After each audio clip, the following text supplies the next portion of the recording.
The Zoom H4n has 3 different modes. There's 2-track stereo mode, 4-track mode and multi-track mode.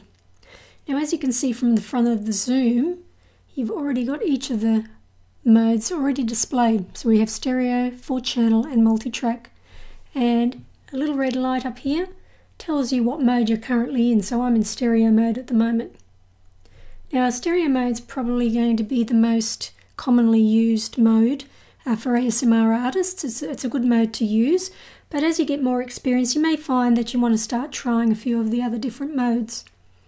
So for starters, we'll just see how you actually access those modes and change them, and you do that via the menu option. So you want to click on the menu button on the side, and then as you scroll through the menu you use those. So here's our menu, and I want to find the mode option. So I'll scroll down through these. It's not play mode, you don't want play mode, so keep scrolling through, and there it is there, mode. So I'll press that scroll button in to access that menu, and then we have the 3 different modes.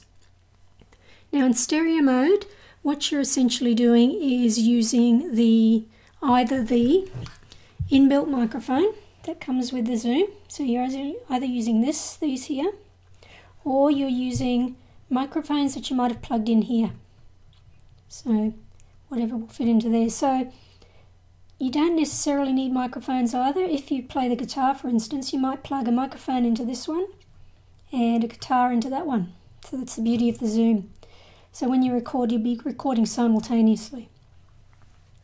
And when you're in stereo mode, so if I just select stereo mode, to select a mode, I just push in on the scroll button here. It takes me back to the main screen, and up here you'll see it's highlighted in red, so we know we're in stereo mode. And also here it'll light up in red here. So what that is telling us when that's lit up in red is that we're using the internal microphones. If we were using these inputs here, you notice there's a 1 and a 2 here.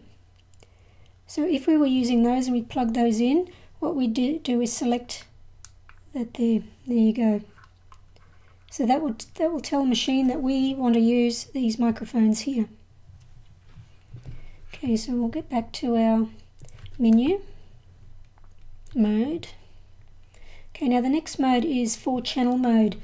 Now with 4-channel mode, you are using both the internal mics and any external microphones you might have.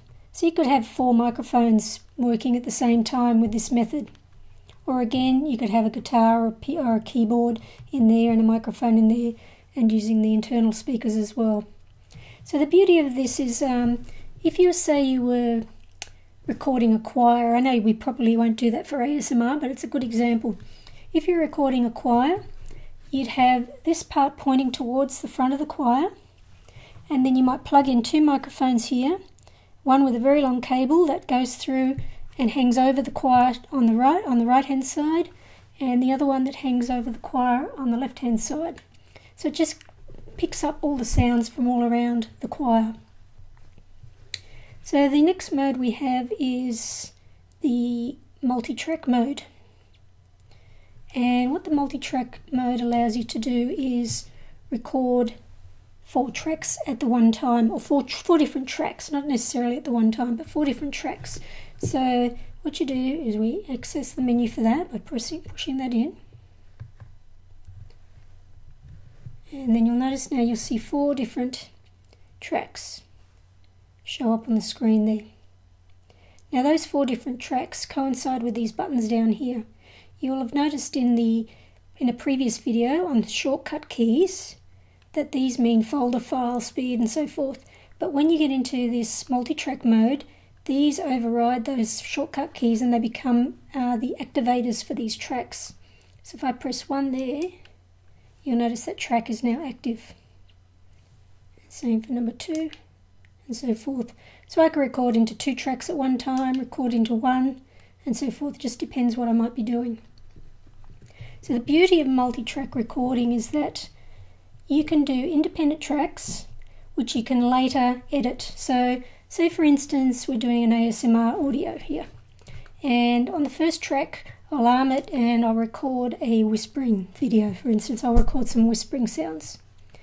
Then once I've done that, on the next track I might record, say, some tapping sounds. And on the next track I might record some scraping sounds. And on the last track I might record some rain, the sound of rain.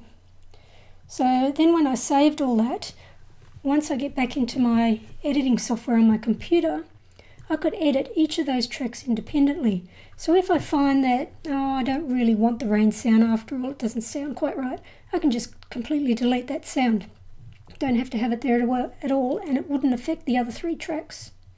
Or if I found that, say, the vocals, my whispering was just a little bit too low, I could up the volume on that track independently of the others.